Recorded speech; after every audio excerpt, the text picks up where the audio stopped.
तो वो लोग गाइस कैसे हैं आप लोग। आप सभी का स्वागत है। हमारे मेन कट्टर को अपनी अंगूठी बनाने के लिए स्पेशल स्टोन चाहिए था। उसको स्टोन के बारे में कुछ मालूम ही नहीं है, तो अपने मास्टर से पूछने के लिए निकल पड़ता है। तभी आसमान में नज़ारा देखता है, आसपास का एरिया इतना नॉर्मल था, इतना नॉर्मल था, इतना नॉर्मल था कि मैं क्या बताऊं। लेकिन अभी अभी जो मेरे साथ कांड हुआ, अगर ऐसा कांड रियलिटी में पूरे शहर के साथ होता ना, पूरा का पूरा शहर हिल चुका रहता। लेकिन सब कुछ इतना नॉर्मल है। सिस्टम सिस्टम बड़ा स्मार्ट यहाँ पर है। उसने बिना किसी प्रॉब्लम का सब कुछ ठीक कर दिया। और जो डॉल जैसा बचा हुआ है ना, इसका कोई भरोसा नहीं है, वापस इसमें जान आ गया तो एक काम कर, सिस्टम इसको भी कैद कर दे। तो एक पिंजड़े के अंदर सिस्टम उसको भी कैद कर देता है और हमारा मेन कट्टा चैन से बांध बांध कर उसको कहीं रख देता है। कहाँ बांध के रखा पता नहीं, बस रख देता है। अब आते हैं हमारे मेन कैरेक्टर की ओर, जो कि अपने मास्टर के पास आता है। कहता है मास्टर जी सुनो ना। और मास्टर यहाँ पे पार्टी कर रहे हैं अपनी दोनों फीमेल डिसाइपल के साथ, और कहता है वो लड़की आजा आजा, सही टाइम पर आया। हमारा मेन कट्टा भी कहता है मास्टर मुझे कुछ तुमसे अर्जेंट काम है। उतने में ये लड़का जिसको हमने पिछले एपिसोड में देखा था, वो भी कहता सीनियर कैसे हो। हमारा मेन कट्टा भी कहता है जूनियर क्या हुआ, इतने समय बाद मुलाकात हो रही है। वो भी कहता है या मुझे भी आपकी बड़ी याद आ रही थी, सॉरी मुझे आने में टाइम लगा। मैं डायरेक्ट आप ही से मिलना चाहता था लेकिन आप मिले ही नहीं, मैं छुटकी से मिल लिया। बड़ी सही है, मेरा दिल यहाँ पे खुश हो गया। बुड्ढा भी कहता चलो सही टाइम पर आए हो, मैं बाकी डिसाइपल को पार्टी दे ही रहता, सोचा क्यों ना तुमको भी पार्टी दे दूँ। हमारा मेन कट्टा भी कहता ना यार पार्टी वार्टी मुझे नहीं चाहिए, हेवन माइंडिंग स्टोन मिलेगा क्या। बुड्ढा भी कहता यार देखो यार वो कोई खाने की चीज़ तो लग नहीं दी, तो क्यों छोड़ो ना यार खाना खा लो। हमारा मेन कट्टा भी कहता है बुड्ढे वो खाने की चीज़ है भी नहीं, एक काइंड ऑफ स्टोन यहाँ पर है जिससे वेपन बनाया जाता है। बुड्ढा भी कहता है क्या बोलते हैं कि मैं वेपन एल्डर नहीं ना हूँ, तो मुझे वेपन के बारे में कोई आइडिया ही नहीं है। एक काम करो जो वेपन पेबिलोन है ना, कल वहाँ पे चल जाना, वहाँ के जो एल्डर्स है ना उनको शायद मालूम होगा। हमारा मेन कट्टा भी कहता क्या उनको मालूम होगा, तो मैं उन्हीं से जाके पूछ लेता हूँ, आप लोग खाओ एंजॉय यहाँ पे करो। तो ये भी कहती रुकिए रुकिए रुकिए, जाने से पहले मेरी एक कहानी यहाँ पे सुनिए। ऐसा बोला जाता कि आज से कई साल पहले ना बैटल हुआ था, इंसान वर्सेस डेमोन का बैटल। और ये जो बैटल हुआ था ना, जिसने पूरे आसमान को हिला कर रख दिया था।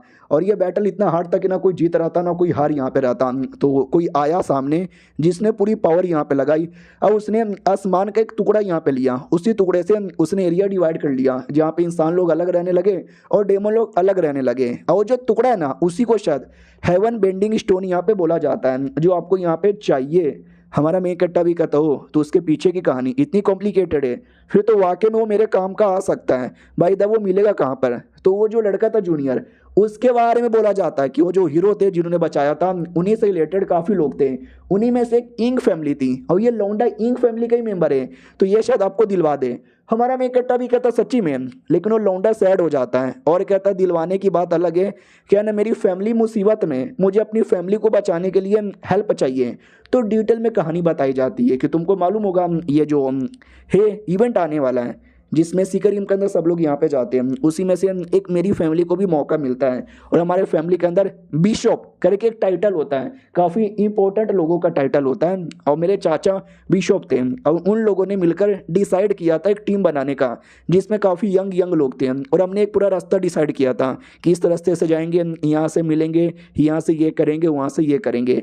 तो प्लान तो सब कुछ बढ़िया ही जा रहा था, लेकिन जिस दिन हम लोग निकले उसी दिन हमारे पे अचानक से अटैक हो गया। और ये अटैक इतना बड़ा था, इतना बड़ा था कि कोई बचा ही नहीं, सब के सब यहाँ पे मारे गए। हमारे सारे डिसाइपल, हमारे सारे के सारे बिशप। हमको आइडिया लग गया कोई ना कोई तो है हमारे पीछे पड़ा हुआ है और हमको मारने के लिए जो टेक्निक यूज हुई थी ना, वो टेक्निक सोचो कौन सी टेक्निक थी, हमारी ही टेक्निक थी। ये बड़ी बात नहीं है कि टेक्निक हमारी थी, बड़ी बात यह है कि हमारी टेक्निक दुश्मनों के पास पहुंची तो पहुंची कैसे, क्योंकि हमारी टेक्निक इतनी सीक्रेट है, इतनी सीक्रेट है कि हमारे फैमिली के अलावा किसी और को सिखाया नहीं जाता। अब इससे दो बात कंफर्म हो गया कि हमारे फैमिली में कोई एक गद्दार है जो कि हमारी टेक्निक दुश्मनों को दे रहा है, और यही गद्दार हमारे सारे बंदे लोग का इंफॉर्मेशन उनको दे रहा है, जिससे वो लोग हमारे परिवार के बंदे को मारे जा रहे हैं। जो कि हमारे फैमिली के जीनियस लोग थे वो तो सब मारे गए, जो हमारे बिशप थे वो भी यहाँ पे मारे गए, और बिना बिशप का हमारा परिवार ऑलमोस्ट बेकार होता है।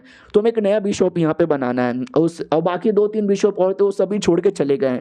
और क्या बोलते हैं, तो सारे एल्डर लड़ रहे, मैं बनूंगा, ये करेंगे वो करेंगे, और इसके पीछे का एक टेस्ट होता है। और वो टेस्ट के अंदर मेरे पापा ने भी पार्टिसिपेट कर लिया, और वो सब थोड़ा कॉम्प्लिकेटेड काम है, मुसीबत का काम है, बिना किसी बड़े आदमी का हेल्प का पॉसिबल ही नहीं है।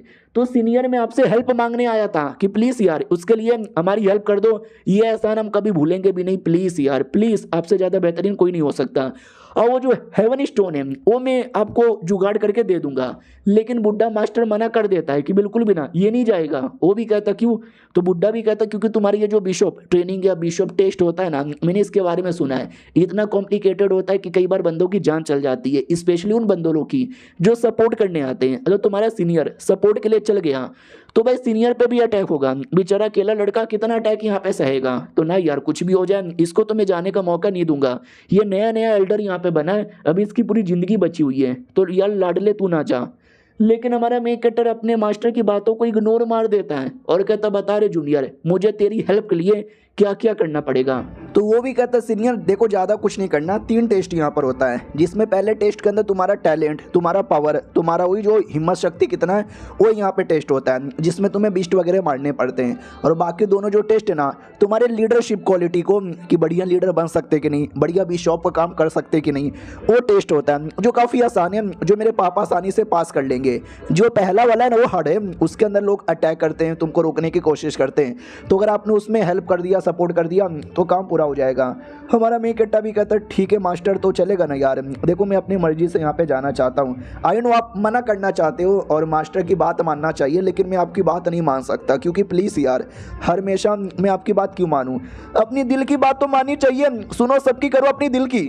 वो भी कहता ठीक है बड़ी बड़ी बातें मत मानो, पहली बार है जब तुमने सामने से कभी कुछ करने का डिसाइड किया है तो जाओ यार करो। बस ये कहना चाहता हूँ कि अपना ध्यान रखना, कोई मुसीबत आने मत देना, ज़्यादा हाई प्रोफाइल मत होना, अपना केयर कर लेना। हमारा मेन कट्टा भी कहता या मैं अपना केयर करूँगा। उसको भी बोला जाता कि हाँ भगवान से दुआ करता हूँ तेरी फैमिली का जो भी कांड है ना खत्म हो जाए और तू सही सलामत रहे। वो भी कहता शुक्रिया मास्टर मुझे ये आशीर्वाद यहाँ पे देने के लिए। उतने में अचानक से लड़के के पास एक टोकन था जो चमक रहा था, लेकिन अचानक से उसकी चमक मिट जाती है। चमक मिटने का मतलब कि मर गया।